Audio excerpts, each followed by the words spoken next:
Þið eruð að hlusta á morgunþáttinn á Rás 2. Ég heiti Kristján, en hingað til okkar í hljóðstofu Rásar 2 kominn góður gestur, en það enginn annar en Illugi Jökulsson, ekki útvarpsmaðurinn og rithöfundurinn Illugi Jökulsson, heldur alnafni hans.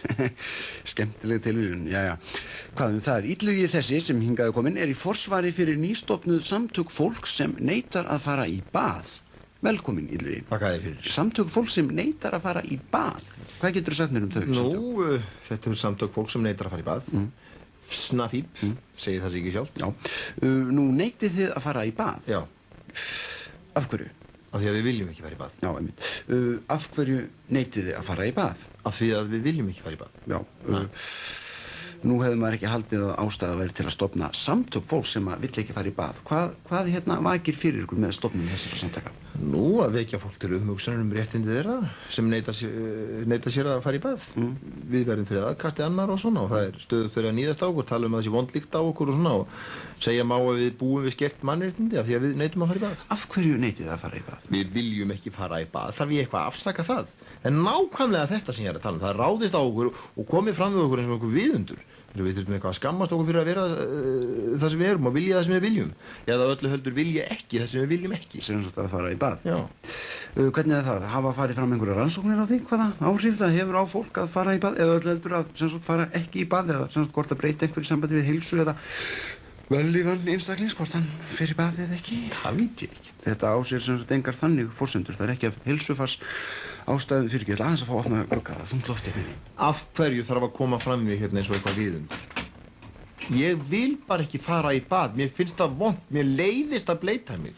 Mér finnst vont að fara í bað og ég vil það. Já, býttu, ertu þá að segja að þú sért sóði? Eða gerir þið þá í samtökunum þá greinamun á því að vera sóði og að neita að fara í bað? Af hverju þarf að fara að draga fólk svona í dilka? Stimpla fólk? Já, nú hlýtur það að fara ekki í bað, að hafa í för með sér einhverja, ég meina, þegar maður hættir að fara í bað, hefur það einhver áhrif á lífmanns? Já, jú, auðvitað. Maður náttúrulega kallar yfir sig ákveðna félagslega einangrun þegar maður kemur út úr skápnum. Kemur út úr skápnum? Já, eða við sem tölum um það, koma út úr skápnum, maður hættir að fara í felur með þetta og maður hættir að fara í bað. Og sem sagt, kemur út úr skápnum og hættir að pína sjálfan sig til að fara í bað gegn vilja sinni. Og hvað gerist þá? Já, síðan kemur bara ákveðin líkamleg vellíðun með tímanum þegar maður er orðinn vel sósaður eins og við köllum það. Sósaður? Já. Áttu þá við að þið skiptið ekki um föt heldur þá? Við skiptum um föt og, já, svona, þeir sem lengst eru komnir skipta ekki um föt, en jú, við skiptum um föt þegar það á við, en það er ekki þannig sagt að við séum skiptandi um föt, en það er sjálfur sér ekki markmiðið að vera skiptandi um föt í tíma og tíma. Já, en hvað með lyktina? Hún kemur með tímanum. Já, nei, ég meina háir lyktin ykkur ekkert? Nei, í raun og veru er lyktin bara mjög góð þegar maður venst henni. Maður lærir að elska hana og virða og í raun og veru tekur þefskinn manns stakkaskiptum við að hætta að fara í bað.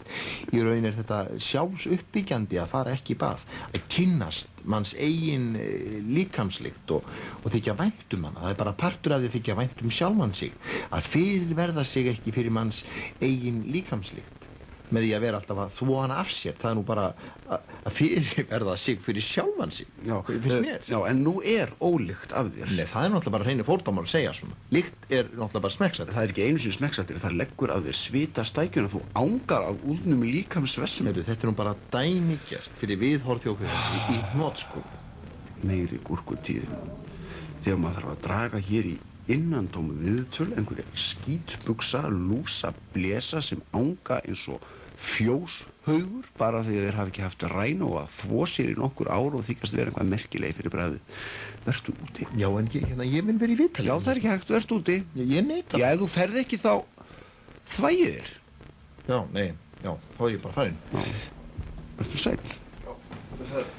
Meiri vitleysan sem maður lendir í hérna, jæja. Best að saga af sér löppina.